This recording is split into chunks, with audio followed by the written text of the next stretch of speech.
Bismillahirrahmanirrahim. Assalamu alaikum, grade 7th. How are you all? I hope you all are fine. Students, in this video we are going to read a poem, A Mother's Love, on page 120. In this poem, the poet talks about how mother's love understands, comforts, supports and guides children through the challenges along life, sometimes difficult journey. कि इस नज़म में हम पढ़ेंगे माएँ किस तरह मोहब्बत को समझती हैं, बच्चों को ज़िंदगी में मुश्किलात से गुज़रने में मदद फ्राहम करती हैं और इनकी रहनुमाई करती हैं. So let's start the poem.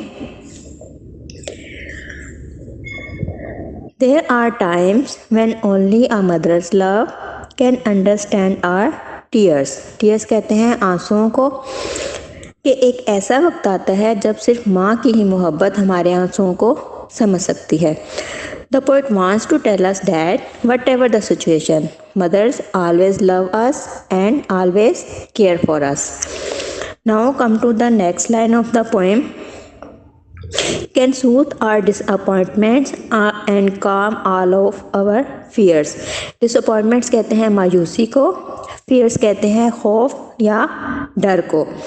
कि हमारी मायूसी ख़त्म हो सकती है किससे? माँ की मोहब्बत से, मदर्स लव से, और हमारे अंदर के जितने भी खौफ हैं वो माँ की मोहब्बत से ख़त्म हो जाते हैं. There are times when only a mother's love can share the joy we feel. और एक ऐसा वक्त भी आता है जब सिर्फ माँ की मोहब्बत होती है कि जो हम खुशी महसूस करते हैं या जो खुशी हमें महसूस होती है हम उसको खुलकर शेयर कर सकते हैं. When something we have dreamed about quite suddenly is real. Dream कहते हैं कोई भी ख्वाब देखना, कि जब भी हम किसी चीज़ का ख्वाब देखते हैं तो वो अचानक से पूरा हो जाता है.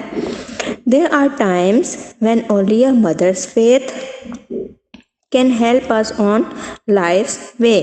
और एक ऐसा वक्त भी आता है, फेथ कहते हैं भरोसे को, ट्रस्ट को, कि जब सिर्फ माँ का ही भरोसा होता है जो ज़िंदगी भर हमारी मदद कर सकता है. And inspire in us the confidence. Confidence कहते हैं एतमाद को. We need from day to day. और हमें एतमाद की हौसला अफजाई होती है जिसकी हमें डेली बेसिस पर ज़रूरत पड़ती है. For a mother's heart and mother's faith and mother's steadfast love. Steadfast कहते हैं मुस्तकिर जो प्यार होता है.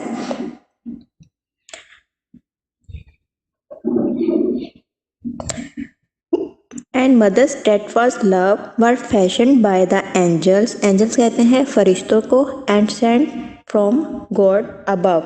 कि जो माँ का प्यार है, माँ की जो मोहब्बत होती है वो मुस्तकिल होती है और जो कोई फैशन बाय द एंजल फरिश्तों के ज़रिए तैयार की गई है. And sent from God above, और ऊपर अल्लाह ताला की तरफ से भेजी गई है. सो स्टूडेंट्स, यहाँ पे हमारी पोएम एंड हो गई. इसमें हमने पढ़ा कि no love is better than mother's love. कि कोई भी प्यार माँ के प्यार से बढ़कर नहीं होता. इसमें पोइट ने हमें ये बताया है कि जो मदर होती है वो हमारी हर चीज़ में हमारी मदद करती हैं. वो हमेशा हमारे साथ रहती हैं, हमारी केयर करती हैं और हमारी फ़िक्र करती हैं. ठीक है, तो उम्मीद है कि आपको ये पोएम समझ आ गई होगी. इंशाल्लाह नेक्स्ट लेक्चर में हम इसके वर्ड्स मीनिंग, वर्ड सेंटेंसेस और क्वेश्चन आंसर को डिस्कस करेंगे. तब तक अल्लाह हाफिज़.